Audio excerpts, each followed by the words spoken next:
Ministri i Jashtëm Igli Hasani thot se ka një konsensus të gjerë për vendin tonë në rrugën e antarësimit në Bashkimin Evropian deri në vitin 2030. Në një intervistë për televizionin Euronews në Greqi, ai tha se besimi për të arritur këtë qëllim është shumë i madh sot.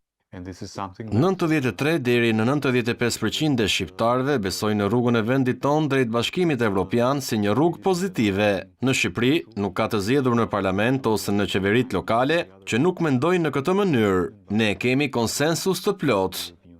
Hasani deklaroi se reforma gjyqësore është nga hapat më të rëndësishëm që ka marrë vendi ynë për t'u antarësuar në Bashkimin Evropian. Reforma gjyqësore ka qenë gurthemeli në ndryshimin e të gjithë perceptimit të realiteteve me të cilat përballemi. Reforma gjyqësore i ka sjellë shpresë popullit tonë.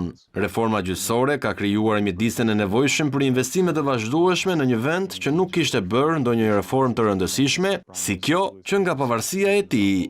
Gjatë vizitës së tij në Greqi, Hasani e theksoi rëndësinë e marrëdhënieve të ngushta dhe pozitive me shtetin fqinj, duke theksuar se është e domosdoshme që të kalohen mbi sfidat e kaluara dhe të forcohen bashkëpunimet mes dy vendeve.